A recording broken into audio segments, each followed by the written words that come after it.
हरे कृष्णा। आप सभी को डोल 11 और परिवर्तनी एकादशी की बहुत बहुत शुभकामनाएं।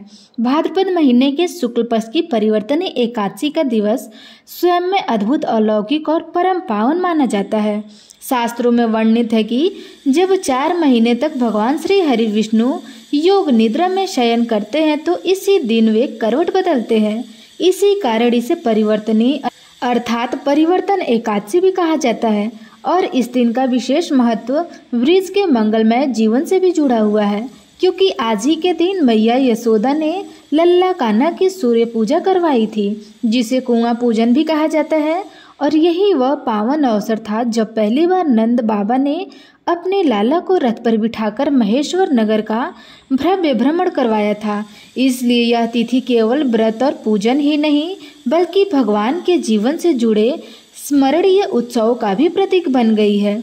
कहा जाता है कि इस दिन का व्रत करने वाला भक्त अपने समस्त पापों से मुक्त होकर विष्णु धाम को प्राप्त होता है और यही कारण है कि धर्मराज युधिष्ठिर अपने अंतःकरण में उठ रही शंकाओं और जिज्ञासाओं का समाधान पाने के लिए आज एक बार फिर उत्सुकता पूर्वक भगवान श्री कृष्ण की प्रतीक्षा कर रहे हैं। और तभी समूचा वातावरण अद्भुत रूप धारण कर लेता है। आकाश में दिव्यानंद गूंज उठते हैं, दिशाएं स्वर्ण आभा से अलौकिक हो जाती है, मंद मंद समीर अपने साथ अनोखी मधुरता लिए बहता है और समस्त सृष्टि मानो आनंद मग्न हो उठा हो। ऐसे ही शुभ क्षण में स्वयं भगवान श्री कृष्ण का भव्य और मंगलमय आगमन होता है और परिवर्तनी एकादशी की पावन कथा का श्री गणेशाय आरंभ होता है।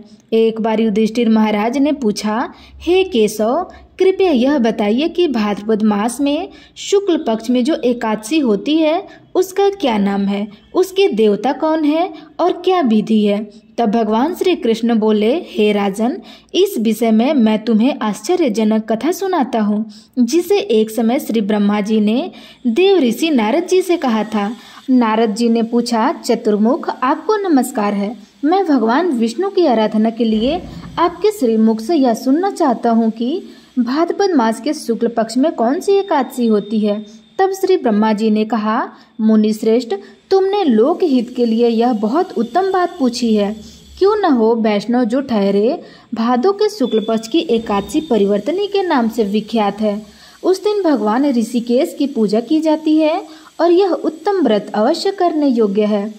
सूर्यवंश में मानधाता नामक एक चक्रवर्ती सत्य प्रतिज्ञा और प्रतापी राजा हुए थे। वे अपने औरस पुत्रों की तरह धर्म पूर्वक अपनी प्रजा का पालन किया करते थे।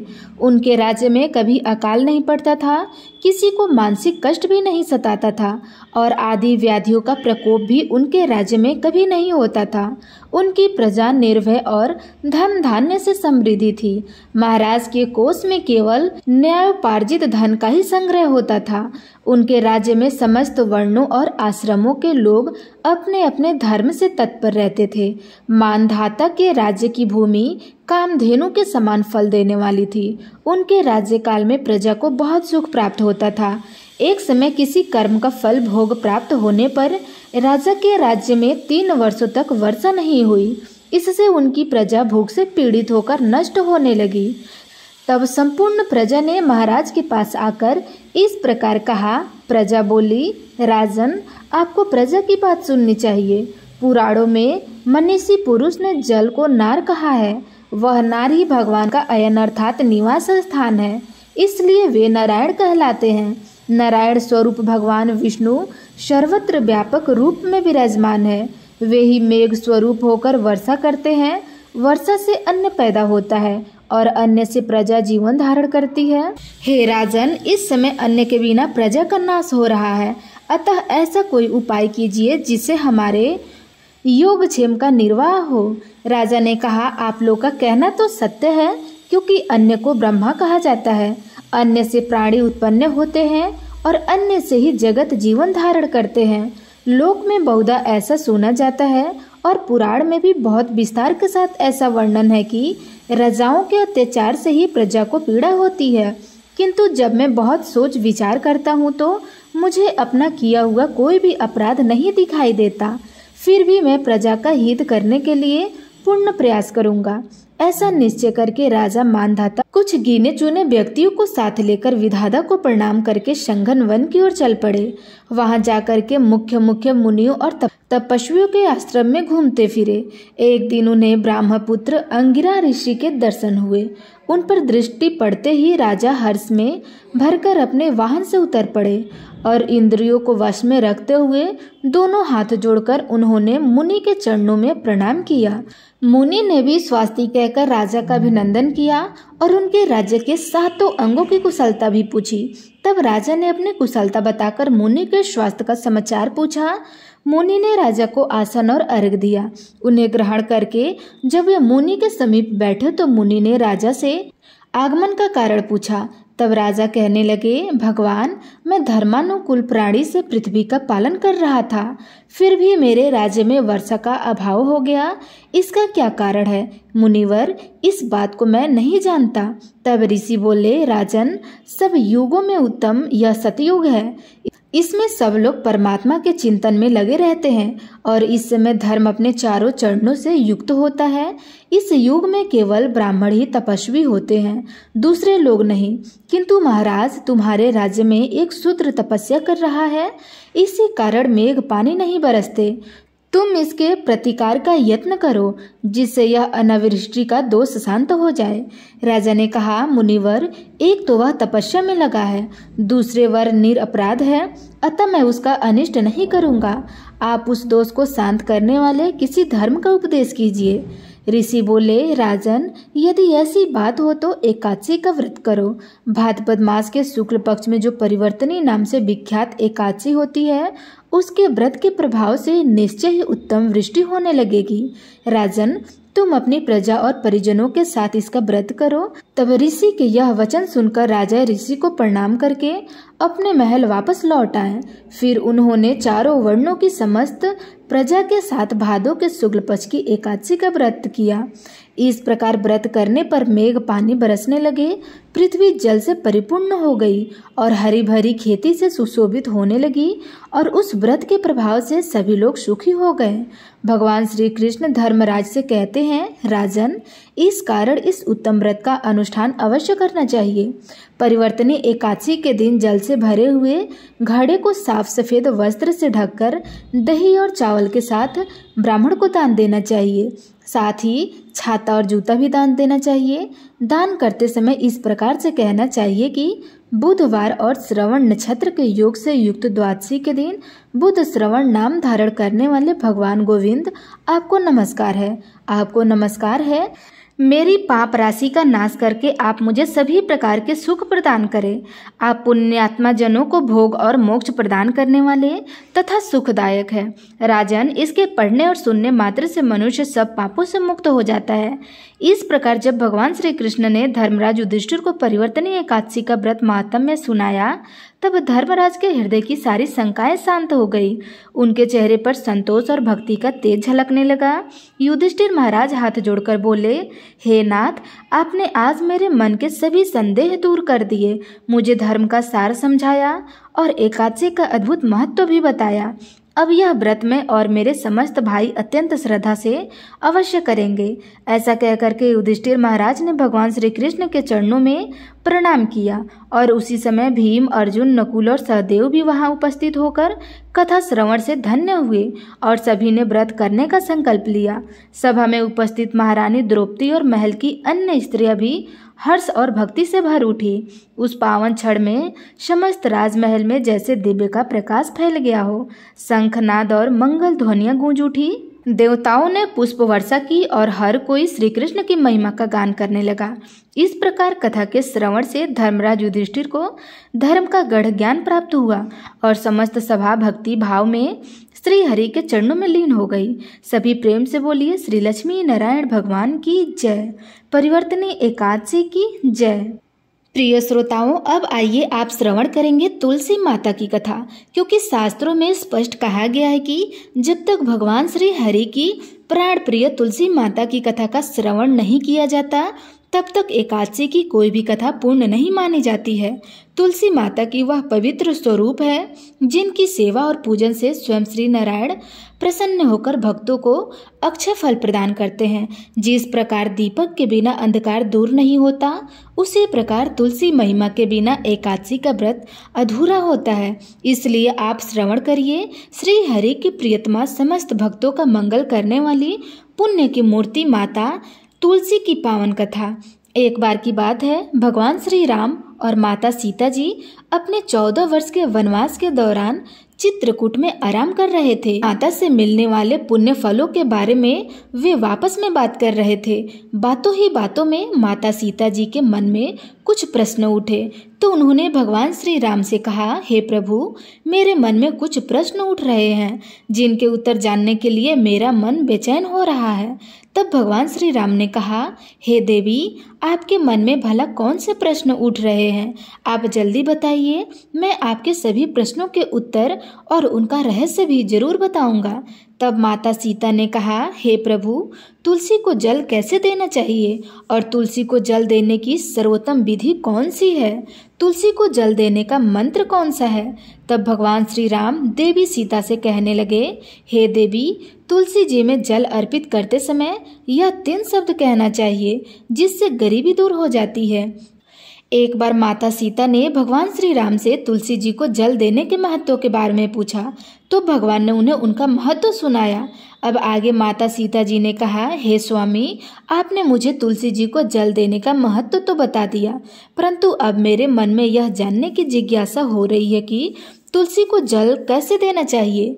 जल की सर्वोत्तम विधि कौन सी है? जल देने का मंत्र कौन सा है? कृपया आप मुझे इन सभी प्रश्नों का उत्तर दीजिए। तब भगवान श्री राम ने माता सीता जी से कहा, हे प्रिय, जिस प्रकार से मैंने तुम्हें तुलसी का महत्व सुनाया है, उसी प्रकार से तुलसी को जल देते समय बोले जाने वाले मंत्र का भी बड़ा महत्व होता है। यह मंत्र केवल 3 शब्दों का है, परंतु इसका प्रभाव बहुत ही चमत्कारी है। जो भी मनुष्य नित्य तुलसी को जल देते समय अपने मुख से केवल यह 3 शब्द बोलता है तो साक्षात माँ लक्ष्मी उसके घर में प्रवेश करती है और उसकी दरिद्रता दूर हो जाती है, उसे धन धान्य की प्राप्ति होती है। देवी, उस मंत्र को बताने से पहले मैं आपको तुलसी के इस मंत्र का महत्व भी बताता हूँ। इस महात्म्य को सुन लेने मात्र से ही मनुष्य के समस्त पाप नष्ट हो जाते हैं और उसे कई वर्षों तक तुलसी को जल देने का पुण्य भी प्राप्त होता है। इसलिए हे देवी, आप भी इस कथा को ध्यान पूर्वक जरूर सुनिएगा। तब माता सीता जी ने कहा, हे प्रभु, मैं तो इस कथा को पूर्ण अवश्य सुनूंगी। कृपया अब आप मुझे तुलसी के मंत्र का महात्म्य सुनाइए। तब भगवान श्री राम कहने लगे, हे देवी, एक समय दक्षिण दिशा में एक अत्यंत शोभायमान नगरी थी। उस नगरी में सुरेश नाम का एक खोटी बुद्धि का ब्राह्मण रहता था और वह पापियों का तो शिरोमणि ही था, इसके अलावा सरदार भी था। उसका जन्म एक ऐसे ब्राह्मण परिवार में हुआ था जो पाप कर्म करने वाले और शास्त्र ज्ञान से शून्य थे। वह जन्म से तो ब्राह्मण था, लेकिन कर्म से वह अत्यंत दुराचारी था। वह ना तो पूजा पाठ करता, न अतिथियों का सत्कार करता था और यहाँ तक कि अपने द्वार पर आए हुए अतिथियों को बिना कुछ दान दिए ही निर्दयता पूर्वक भगा दिया करता था। वह सदैव ही पराई स्त्रियों में आसक्त रहता और उसे मदिरा पान करने की भी बुरी लत थी। साथ ही वह मांस भी खाता था। वह दिन में खेत में काम करके पत्ते बेचकर जीविका चलाता था और रात में व्यभिचार करता था। इस प्रकार से उस ब्राह्मण ने अनेक वर्षों तक जीवन बिताया। फिर एक दिन वह दुर्बुद्धि बेचने के लिए पत्ते इकट्ठे करने के लिए एक ऋषि के आश्रम के आसपास घूमने लगा और वहां लगे हुए पेड़ों से पत्ते तोड़ने लगा। तो वहीं पर एक काल रूपधारी काले भयंकर सर्प ने उस ब्राह्मण को काट लिया और उसी समय उसकी मृत्यु हो गई। तब उसके बाद 2 यमदूत उसे लेने के लिए उस स्थान पर प्रकट हो गए और उसे उठाकर यमलोक ले जाने लगे। मार्ग में वह यमदूत के सामने बहुत करुणा विलाप करने लगा और बोला, हे दूतों, मुझे कहाँ लेकर जा रहे हो? मुझे छोड़ दो। लेकिन यमदूत उसे यह कहकर घसीटते हुए ले जा रहे थे कि अरे दुष्ट ब्राह्मण, तेरे पाप कर्मों के कारण तुझे सांप ने डस लिया है। अब तो यमराज जी तुझे अवश्य घोर नरक में डाल देंगे। फिर यम के दूत उस ब्राह्मण को लेकर यमलोक पहुंच गए और यमराज जी के सामने खड़े हो गए। तब चित्रगुप्त महाराज जी उस ब्राह्मण का लेखा जोखा निकालकर यमराज जी से कहने लगे, हे धर्मराज, इस ब्राह्मण ने बचपन से लेकर मृत्यु तक पाप ही पाप किए हैं। अपने पूरे जीवन में तो इसने कोई पुण्य काम किया ही नहीं है।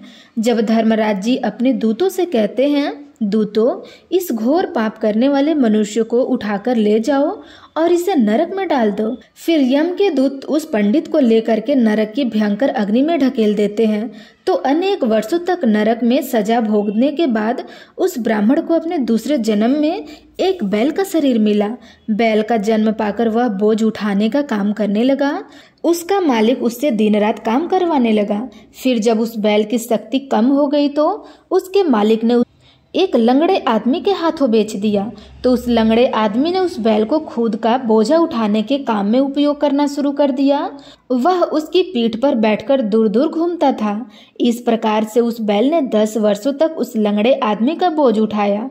फिर एक दिन वह लंगड़ा आदमी उस बैल की पीठ पर बैठकर किसी उच्च पर्वत पर जा रहा था। उस पर्वत पर बहुत देर तक चढ़ाई करने के कारण वह बैल थक गया। उसकी शक्ति कम हो गई और वह बेहोश होकर जमीन पर गिर पड़ा और अंतिम सांसें लेने लगा। तो वहां पर खड़े लोगों को उस बैल पर बड़ी दया आई और वह उसके मुख में पानी डालने लगे। उन्हीं लोगों में एक पुण्यात्मा इंसान भी था। उसने उस बैल का कल्याण करने के लिए अपना समस्त पुण्य उस बैल को दे दिया। तो वहां पर खड़े हुए कुछ और लोगों ने भी अपने अपने पुण्य को उस बैल को समर्पित कर दिया। तब सभी लोग अपना अपना पुण्य उस बैल को समर्पित कर रहे थे। तो वही भीड़ में एक वैश्य भी खड़ी थी और यह सब देखकर उस वैश्य ने भी अपना पुण्य उस बैल को दे दिया। फिर कुछ ही क्षणों के बाद उस बैल की मृत्यु हो गई और फिर उस स्थान पर यमदूत आए और उस बैल के शरीर से उस ब्राह्मण की आत्मा को निकालकर यमलोक ले गए। यमलोक में ले जाकर उसे यमराज जी के सामने खड़ा कर दिया गया। फिर चित्रगुप्त महाराज जी ने उसका लेखा जोखा देखा तो आश्चर्य में पड़ गए, क्योंकि वैश्य के द्वारा दिया गया पुण्य सबसे अधिक बड़ा था और उस पुण्य के प्रभाव से उस ब्राह्मण के सभी जन्मों के पाप नष्ट हो गए थे। फिर यमराज जी ने उस ब्राह्मण के सारे पाप क्षमा कर दिए और कहने लगे, हे ब्राह्मण, उस वैश्य ने तुझे अपना पुण्य देकर तुझ पर बड़ा उपकार किया है। केवल उसी के पुण्य के कारण तुम्हारे सब जन्मों के पाप नष्ट हो गए। और फिर यमराज जी ने उसे एक बार फिर से मनुष्य योनि में जन्म प्रदान किया। इस बार उसे पृथ्वी पर एक उत्तम पंडित कुल में जन्म लिया। उस महापुण्य के प्रभाव से उसे इस नए जन्म में पूर्व जन्म की सारी बातें याद आने लगी। तो वह ब्राह्मण खड़ा हो गया और उससे याद आया कि पिछले जन्म में जब वह बैल था तो एक वैश्य ने मुझे अपने पुण्य दे दिए थे और उसके मन में वह वैश्य के बारे में जानने की इच्छा हो गई और उस महापुण्य के बारे में जानने के लिए वह उस वैश्य का पता लगाने के लिए ढूंढता हुआ उसके नगर में चला गया। तो वह वैश्य अब तक बूढ़ी हो गई थी। फिर जब उसे ढूंढने पर वह वैश्य मिल गई तो वह उसके सामने जाकर उसे बार बार प्रणाम करने लगा और उसका धन्यवाद करने लगा। तब वैश्य कहने लगी, हे ब्राह्मण, आप कौन हैं और किस कारण आप मुझ वैश्य को धन्यवाद कर रहे हैं? मैंने आपका कौन सा कार्य सिद्ध किया है कि आप मुझे बार बार धन्यवाद दे रहे हैं? तो वह ब्राह्मण कहने लगा, हे माता, मैं वही बैल हूँ जिसे तुमने अपना पुण्य दे डाला था। अपने पाप कर्मों के कारण मुझे पिछले जन्म में बैल का जन्म मिला था और उस पर्वत पर जब मैं मर रहा था तो तुमने मुझे अपना पुण्य दान किया था और तुम्हारे पुण्य के प्रभाव से ही आज मुझे फिर से मनुष्य जन्म मिला है। तुम्हारे द्वारा किए हुए उस पुण्य के कारण मुझे अपने पूर्व जन्म की सारी बातें याद है। लेकिन हे माता, मैं आज यहाँ पर यह जानने के लिए आया हूँ कि आपने मुझे उस समय अपना कौन सा पुण्य दान किया था जिस कारण से मेरे सभी जन्मों के पाप नष्ट हो गए। मैं उसी पुण्य के बारे में जानना चाहता हूँ। ब्राह्मण की बात सुनकर वैश्य ने कहा, हे ब्राह्मण, मैंने तो अपने जीवन में कभी कोई पुण्य काम किया ही नहीं, परंतु मेरे घर में एक तोता है जो पिंजरे में रह करके हमेशा कुछ बोलता रहता है और उसी को सुनकर मेरी अंतरात्मा पवित्र हो जाती है। उसी तोते के द्वारा बोले गए मंत्र का पुण्य मैंने तुम्हें दान में दिया था। फिर वह वैश्य और पंडित उस तोते के पास गए। तब वहां जाकर ब्राह्मण ने उस तोते से पूछा, हे तोते, तुम कौन सा मंत्र बोलते रहते हो जिससे हमारे जीवन का उद्धार हुआ है? यह मंत्र तुम्हें किसने सिखाया है और इस मंत्र का क्या अर्थ होता है? तब उस तोते ने अपने पूर्व जन्म का वृत्तांत सुनाना आरंभ कर दिया। वह तोता कहने लगा, हे ब्राह्मण, पिछले जन्म में मैं एक पंडित था। मैं अपने ज्ञान के अहंकार में अंधा हो गया था। मैंने कभी गुरुजनों का आदर नहीं किया, सदैव ही उनका अपमान किया। मुझे अपने ज्ञान पर इतना ज्यादा गर्व था कि जिस कारण से मेरे अंदर क्रोध और अधिक बढ़ गया था और मैं अपने क्रोध से सभी से द्वेष करने लगा था। अन्य मनुष्यों को भी तुच्छ समझने लगा और विद्वानों का तो भरी सभा में अपमान करने लगा था। फिर एक समय बीतने पर मेरी मृत्यु हो गई तो मुझे यमलोक ले जाया गया। पूज्य जनों को गुरुजनों का अपमान करने के कारण मुझे तोते के कुल में डाल दिया गया और मेरा जन्म एक तोते के रूप में हो गया। मेरे पाप कर्मों के कारण छोटी अवस्था में ही मेरे माता पिता से वियोग हो गया। फिर मैं पेड़ की डाल पर बैठकर रो रहा था तो उसी स्थान से कुछ ऋषि जा रहे थे। उन्होंने मेरी दयनीय पुकार सुन ली और मुझे लेकर अपने आश्रम में चले गए। वहाँ उस आश्रम में उन्होंने मुझे एक सुंदर पिंजरे में रखा और मेरी बहुत अच्छी से ख्याल रखा। वह मुझे रोज भोजन दिया करते थे, पढ़ाते थे। उस स्थान पर बहुत सारे ऋषि मुनि और उनकी स्त्रियां और बालक सभी रोज तुलसी के पौधों को जल देते थे और तुलसी के सामने एक मंत्र का भी जाप किया करते थे। उन्हीं के मुख से बार बार उस मंत्र को सुनकर मैंने उसे रट लिया और तब से मैं उस मंत्र को जान गया हूँ और वही मंत्र मैं दिन रात बोलता रहता हूँ। उस मंत्र के प्रभाव से मेरी कभी मृत्यु नहीं हुई और मेरी आयु आज 100 वर्ष की हो गई है। मैं इतने वर्षों तक जीवित रहा। फिर एक रात को एक चोर उस स्थान पर आ गया और उसने मुझे वहां से चुरा लिया। फिर इन वैश्य ने मुझे उस चोर से खरीद लिया और इस वैश्य के घर पर आने के बाद ही मैं उस मंत्र को बोलता रहता हूँ, जिसे सुनकर इस वैश्य का मन भी पवित्र हो गया और इसने वैश्य का काम छोड़कर भगवान श्री हरि का भजन कीर्तन प्रारंभ कर दिया, भगवान की भक्ति करना प्रारंभ कर दिया है और इसी मंत्र के प्रभाव से इस वैश्य की आत्मा भी पवित्र हो गई है। हे ब्राह्मण, उस मंत्र के पुण्य से अब पाप भी मुक्त हो गए हैं। इस प्रकार से तोते ने ब्राह्मण को और वैश्य को सारा वृतांत सुना दिया, जिसे सुनकर वह पंडित और वैश्य दोनों ही अत्यंत प्रसन्न हुए और फिर वे दोनों ही रोज तुलसी को जल देकर उस मंत्र का जाप करने लगे। फिर वह तोता, वैश्य और ब्राह्मण तीनों उस मंत्र के प्रभाव से दिव्य विमानों में बैठकर भगवान श्री हरि विष्णु के लोक को चले गए। यह सारा वृतांत सुनकर भगवान श्री राम कहते हैं, हे देवी, देखा आपने, केवल तुलसी के इस मंत्र के प्रभाव से ही तोते, उस वैश्य और उस पंडित के सभी पाप नष्ट हो गए। इसलिए सभी मनुष्य को रोज तुलसी में जल देते समय इस मंत्र का उच्चारण अवश्य करना चाहिए। हे देवी, वह मंत्र इस प्रकार है, जिसे आप भी ध्यान से सुनिए। ओम श्री हरि प्रियाय नमः, ओम श्री हरि प्रियाय नमः, ओम श्री हरि प्रियाय नमः। जो भी स्त्री नित्य तुलसी के समक्ष इस मंत्र का उच्चारण करेंगी वह सौभाग्यशाली बनेंगी और जो भी पुरुष तुलसी के सामने इस मंत्र का उच्चारण करेंगे उसे अपार धन की प्राप्ति होगी और जिस घर के सामने नित्य तुलसी की पूजा की जाएगी उस घर के साक्षात मां लक्ष्मी का वास होगा। तुलसी जी का यह मंत्र राजकल्प तरु है, यह समस्त फलों को प्रदान करने वाला है। इसलिए जो भी तुलसी के सामने इस मंत्र का उच्चारण करेगा उसे संपूर्ण सिद्धियां प्राप्त होंगी। स्त्रियों को सदैव ही स्नान करके अपने बाल बांधकर मांग में सिंदूर भरकर नित्य तुलसी को जल देकर इस मंत्र का उच्चारण करना चाहिए। रोज तुलसी के पौधे की परिक्रमा करने के साथ ही सभी पाप नष्ट हो जाते हैं। रोज शाम के समय तुलसी के पास दीपक जलाएं और तुलसी के पास बैठकर भगवान श्री विष्णु की आराधना करें। तुलसी के पास दीपक जलाने से मनुष्य को धन धान्य की प्राप्ति होती है और हजारों अमृत के घड़ों से नहाने पर भी श्री हरि को इतना तृप्ति नहीं मिलती जितने मनुष्य के द्वारा तुलसी का एकमात्र एक पत्ता चढ़ाने से हो जाती है। 1000 गायों के दान से मनुष्य जो फल प्राप्त करता है वही फल तुलसी के पत्ते के दान से पा लेता है। तो इस प्रकार भगवान श्री राम ने माता सीता जी को तुलसी की महात्म्य में सुनाया। जो यह थी तुलसी माता की कथा। तो प्रेम से बोलिए तुलसी मैया की जय, श्री हरि विष्णु भगवान की जय, सीता माता की जय।